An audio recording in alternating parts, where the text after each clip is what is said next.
Welcome to the Windows and Computer channel, and this is another video talking about Windows 10, where we were talking about the future and what Windows 10 and why Windows 10 might continue and the changes coming. One of the things that is also keeping Windows 10 for a certain subset of users is gaming. Now, in the general population, of course, most gamers probably have consoles like Xbox or the very popular PlayStation 4. But there is fun in, of course, tweaking the hardware and getting the frame rates up and seeing a PC run games and there are some. I was looking at the evolution of the game bar. If I look here at the game bar from the version 2004, it's actually improved a lot. If you want to know performance and frame rates and all of that, there's really a lot of stuff that they've added to the game bar over time.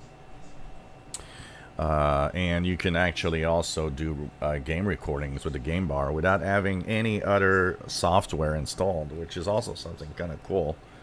So it's just that your game bar, your PC needs to be powerful enough to do it. But you got everything in the game bar.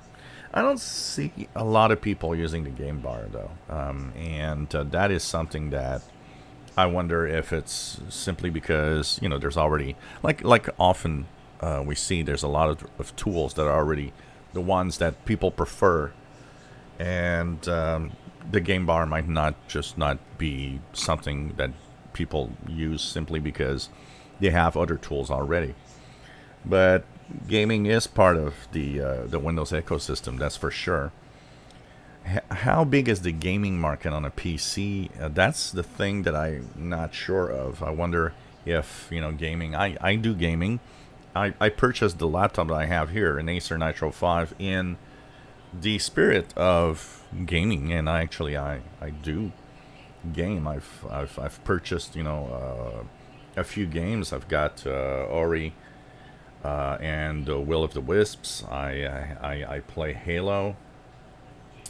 I've also checked out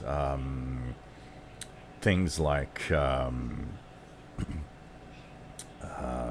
man, what is it? I'm trying to remember the games, but anyway, some of the games that I've purchased and played, and I kind of like gaming on a PC. I gotta say, it's probably comes from an old time, even though it's a laptop. And if I would be a big gamer, I would probably, because I think the real big gamers don't buy laptops, but might still want to buy the good old desktop, because the desktop is customizable. You can change the graphics card. You can do so many things, where it's the GPU isn't.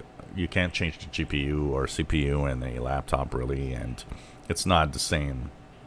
So it's interesting to see that there is a market for that, and that also is something that sustains the Windows side of things. And for those that are on version 2004, there is improvements in game. I've looked at some of the stats because I don't have what it takes really to be able to do the stats here.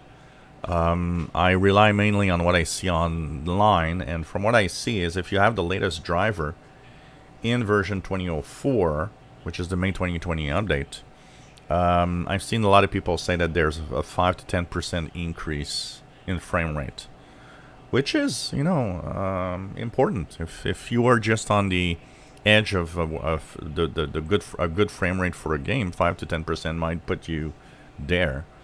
And for those that are really, crazy about all of this, it's very difficult to talk, because, there are some people out there. It's like every version of Windows 10, my frame rate goes down.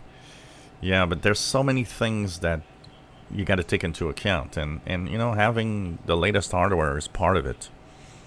A lot of the older hardware don't use the technologies that the new hardware will give you, with DirectX 12 and all of that. So that's also something you got to know. But overall, on most gaming sites that I went to and I look at the stats and what people are doing, a 5 to 10% increase in frame rate in many cases. You know, you might not see anything. I can't measure it like I said here, but my PC, when I go to Halo or Ori and the Will of the Wisps, I see that it just runs fine. I never really check frame rates for my games, but I do see that they work perfectly well. So that's of course the important thing for me.